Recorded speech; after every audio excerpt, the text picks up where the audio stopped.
Shrinu garu, welcome. Hi, Sai Lakshmi. Lakshmi Madam, welcome. Supriya, welcome.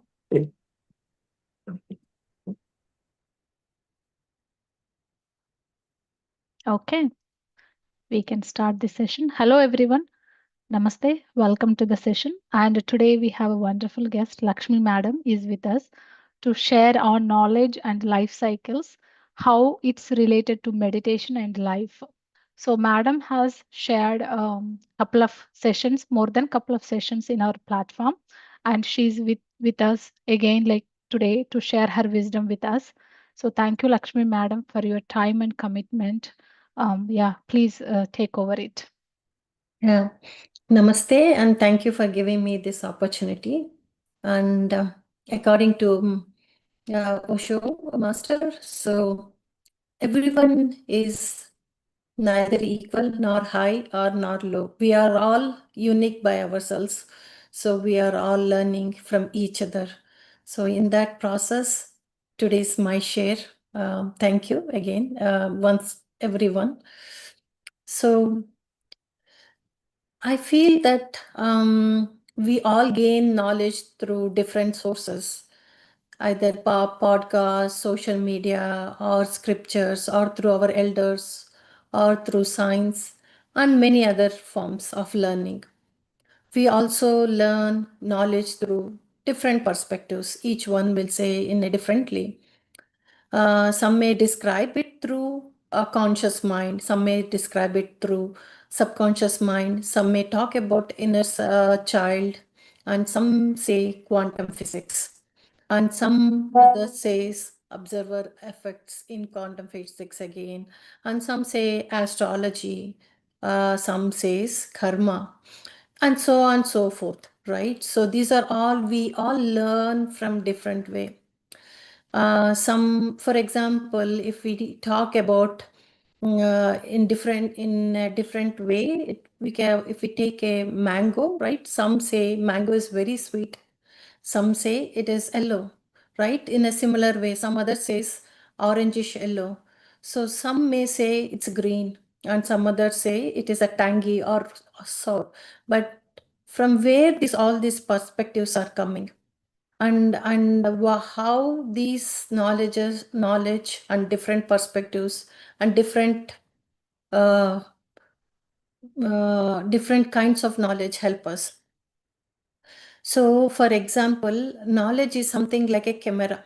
So if you see from one angle, it shows differently, and with some other angle, it shows differently.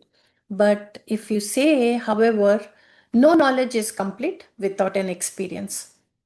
To experience something, we need to have a knowledge. So we cannot say, I learned about something, or I learned about the concept of who am I. Then that means, it doesn't mean that I learned about who am I. It only gives an knowledge, or it only gives that one stepping stone for us. So that means that knowledge can tell you what mango tastes like, but only experience can truly make you understand it. So in other words, without experience, right? So knowledge is not cannot fully stay with us. Over a period of time, what happens is a person comes and tells about the same, let's take the same example as a mango. Some person will come and tell mango is sweet, but from our experience, if it is sour or if it is green, or if we don't like the taste of it, we entirely reject that mango at all, because we have not experienced completely yet that one. So that means that experience is a stepping into unknown. What does it means? Is experience is a step into unknown. So what does who am I means? It is a stepping. We just learned that concept.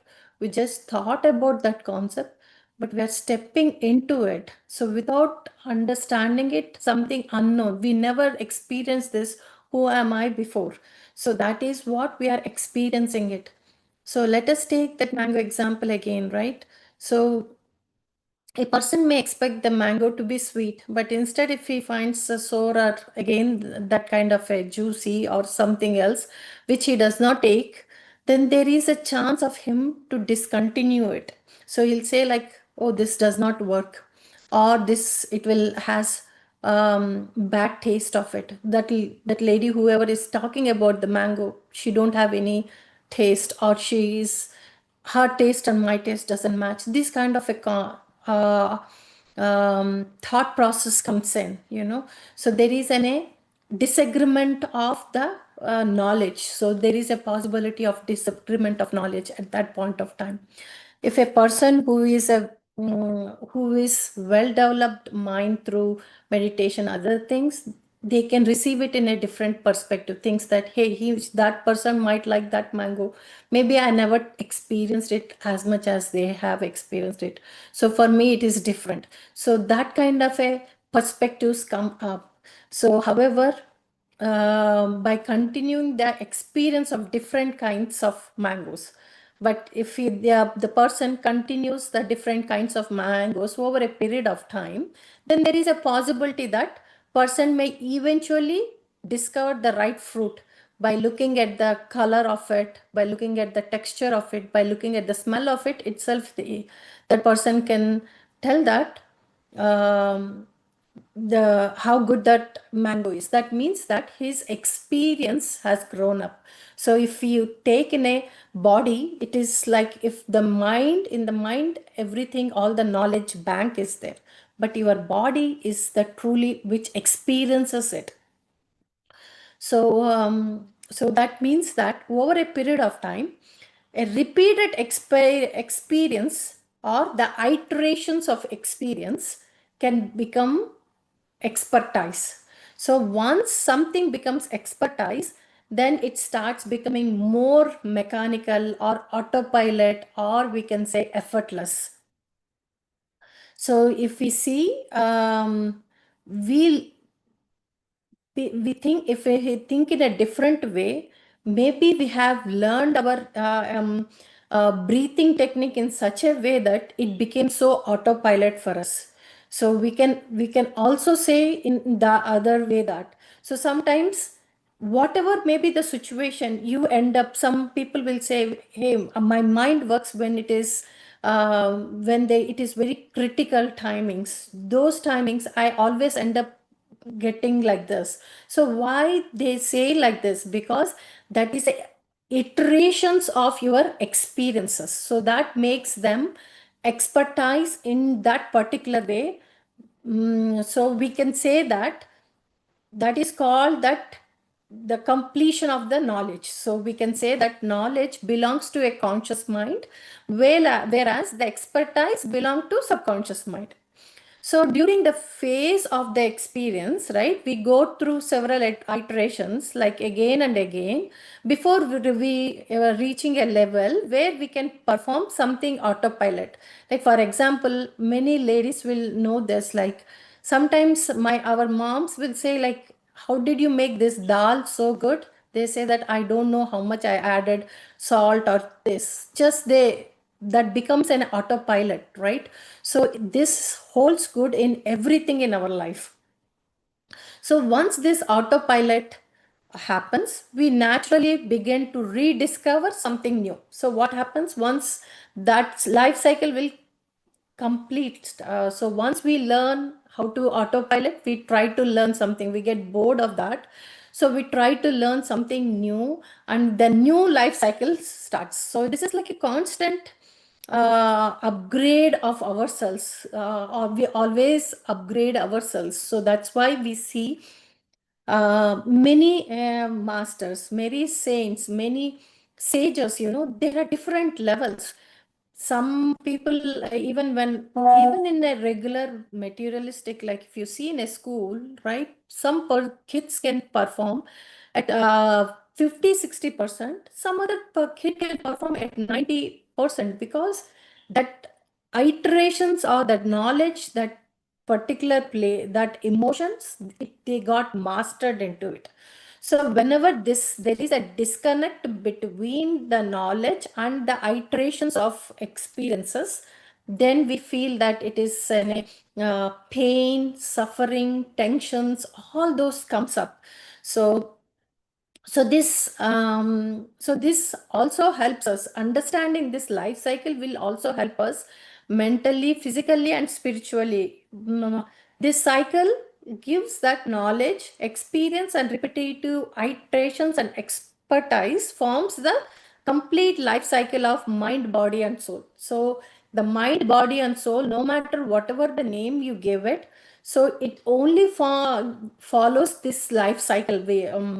So that's why we feel, whenever we feel the experience of lost, like for example, take that example again, the mango, the person who feels sweet, but he's actually eating it many times to find out which one is a sweet and a sour.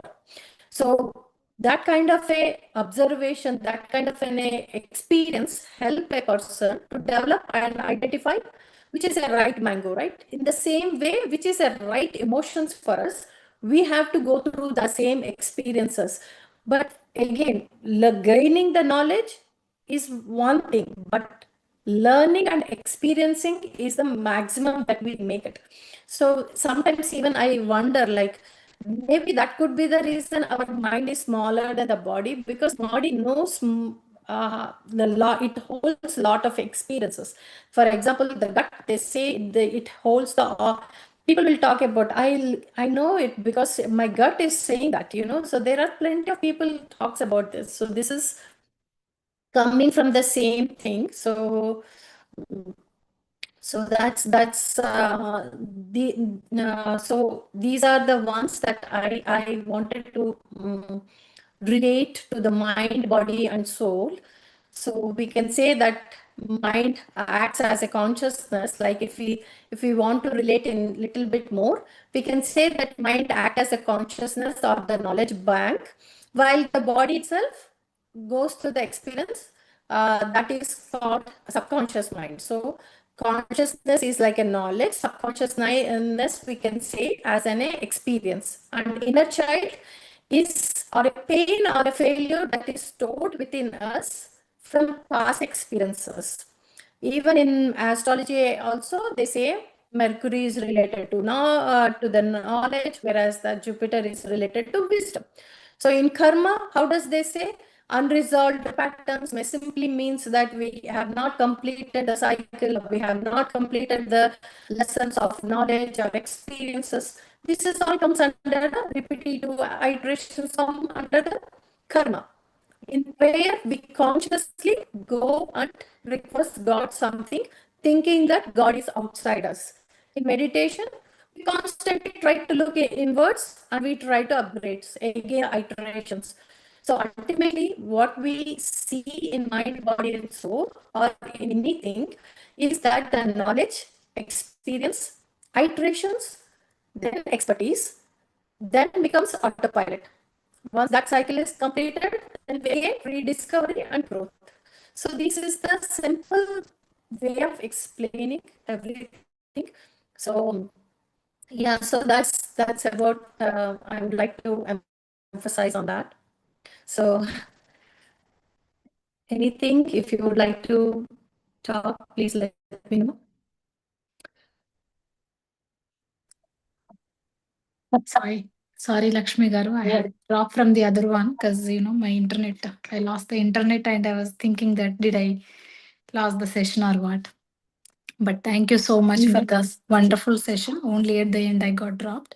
So, friends, if you guys have any questions, please feel free to ask anything related to today's topic or in terms of meditation or related to experiences.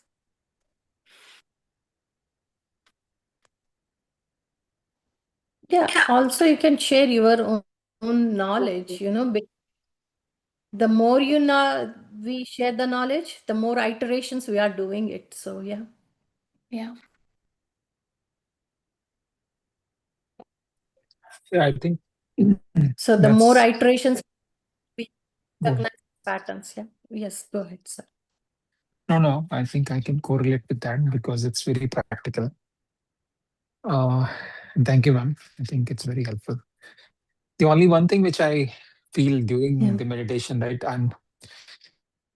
I know after the meditation, I'm able to sleep well and all those things, but there are a lot of other things which I'm noticing the way we respond, uh, and the way you get into any gossip or anything related to that, right? So that also, um, sometimes you step back and think why I'm doing this.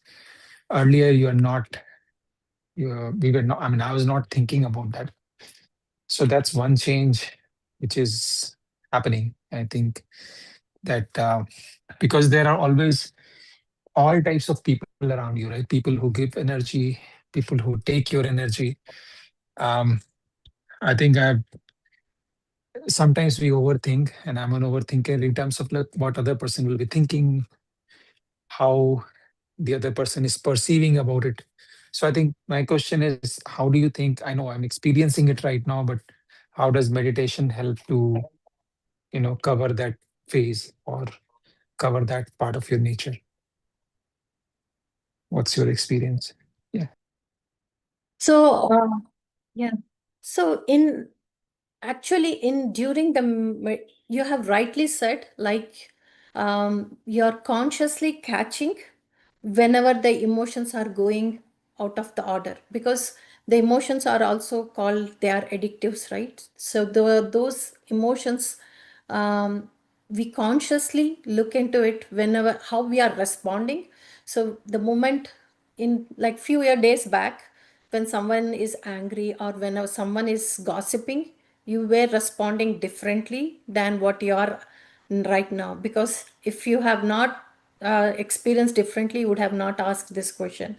So you wanted to upgrade your things. So this means that you are constantly trying to upgrade your iterations of experiences. So first time when there is a gossip, maybe you were also participating. I'm not saying that you participated, but just giving an example, you were Yeah. participating at that time. Maybe now the moment now you the person starts the gossip, the other person starts gossip, you might have heard almost 90% of it, then you realized, hey, I'm indulging in the gossip. So you might say that, hey, just give me a break, I want to go and drink water. So that way you might have cut off. After a few days, then it will be slow, 75%, 80, and some after some time the same iterations, then so you understand, then you'll become that expertise, then you'll say that the moment you feel that sense that this person is coming to gossip, so the moment you feel that senses, then you'll say that stop Yep. that one. That happens through your experience. And how meditation helps is, the in meditation you are not going anywhere, you are not thinking any thoughts, you are trying to focus on your breath. So you're just putting all your focus on your breathing in and breathing out. That's all we are doing it, right? So your mind is forced to focus on something. So you are in between, yeah, you might get diversions or something, that kind of thoughts comes in. But since you are focusing more on one, breathing in and breathing out, there is a zone of time will comes in where it shows all this overthinking, all this will go away. So that's the main, that will happen eventually. But you are in a great Yeah. journey. Yeah. Thank you. Yeah. Thank- And I'm reading a book, just wanted to share this. I already read that book. I'm going to repeat it again.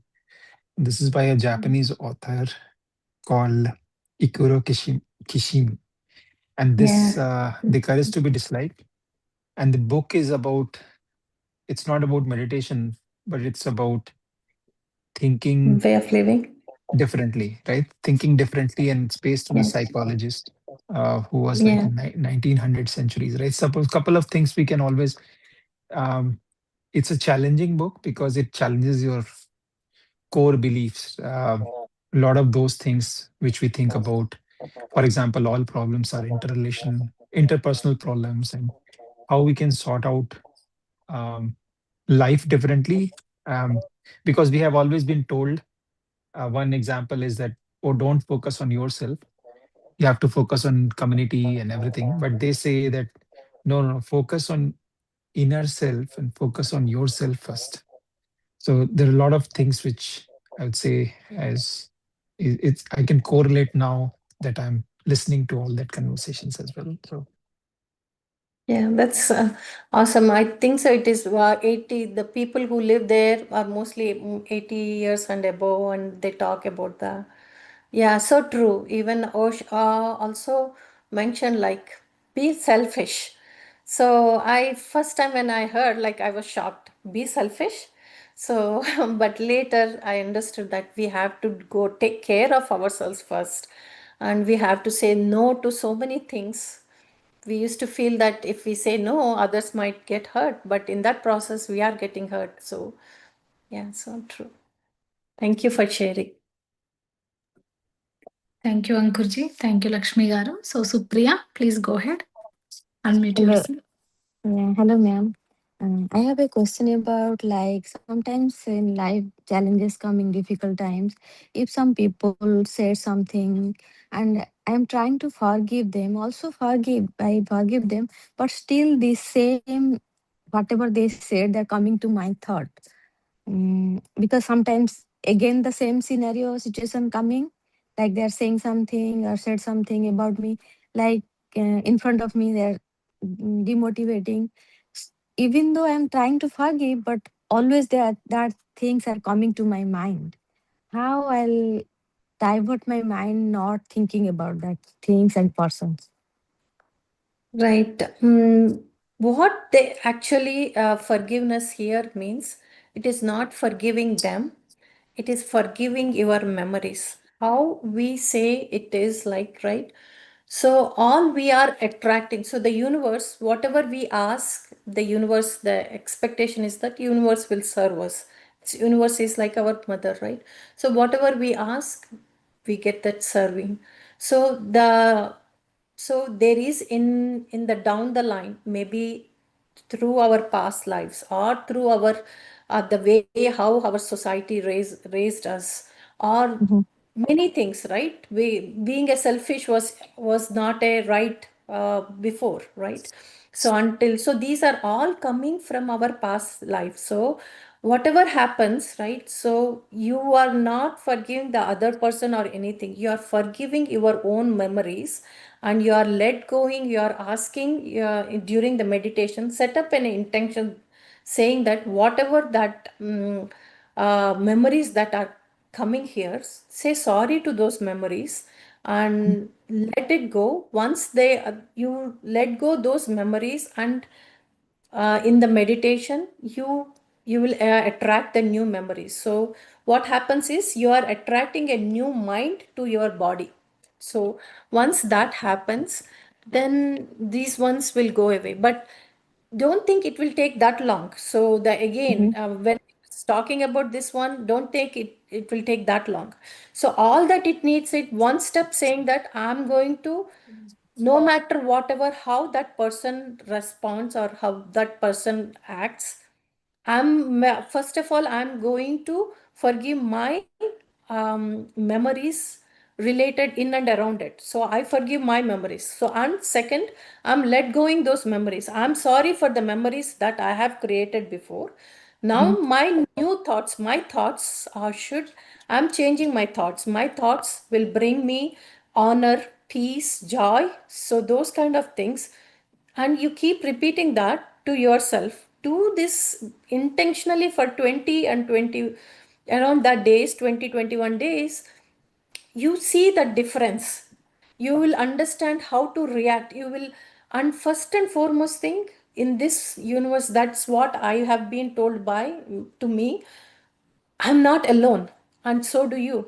We are not alone at all. We are Mhm. completely in and around surrounded by divine angels and divine guidance, and there is complete divinity in and around it. So whenever I visualize, right, so I visualize like this: I'm walking like a Rajnikant, and my divine forces, my divine are in and around me, and inside also there is like a light. So it I keep like that. So that way you are like empowered, like take like this, right? You are taking everything on yourself, like you're holding like 100 kg, 100 pounds of bag.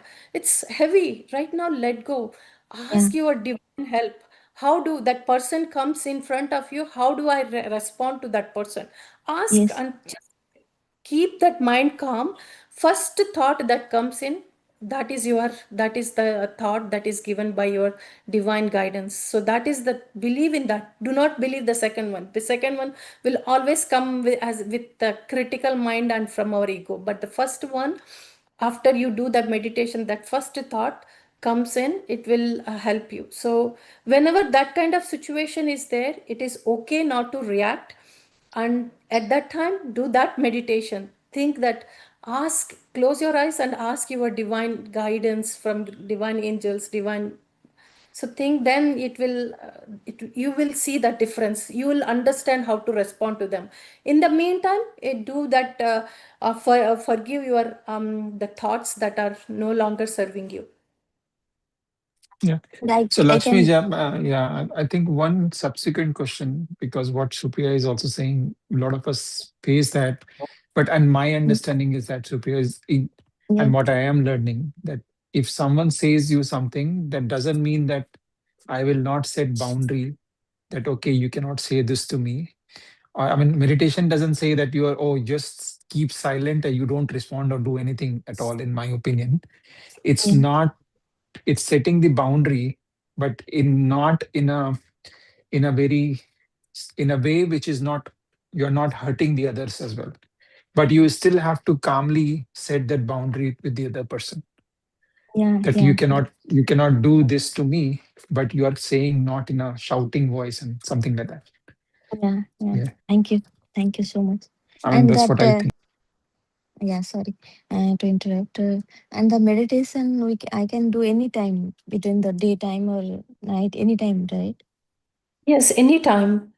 Yeah. And whenever this kind of situations comes in, right, that time do 1 minute, like close. So they that whoever is shouting.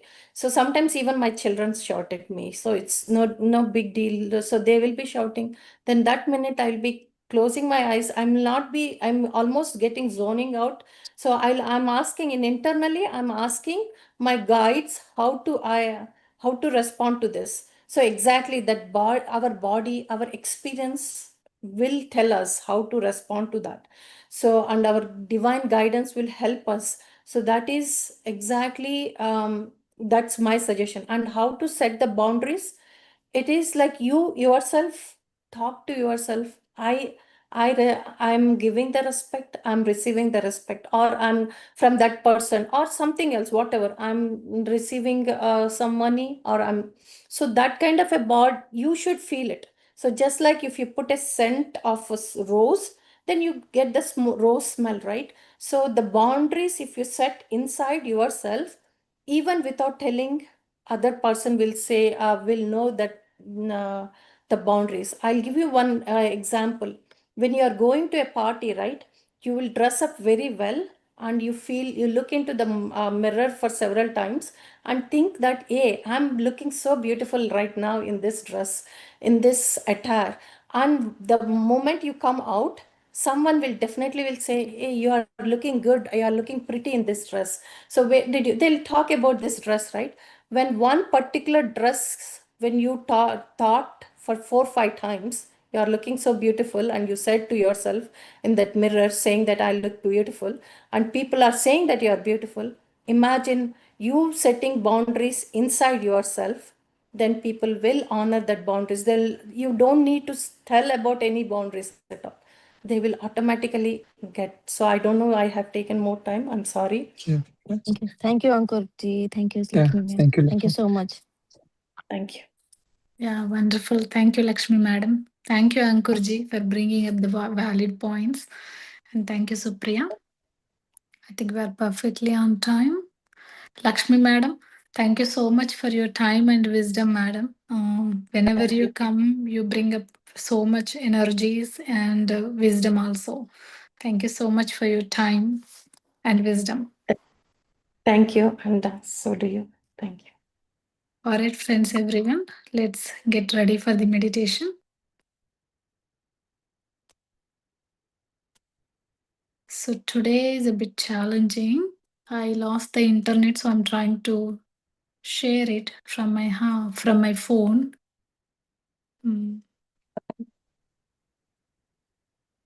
He won't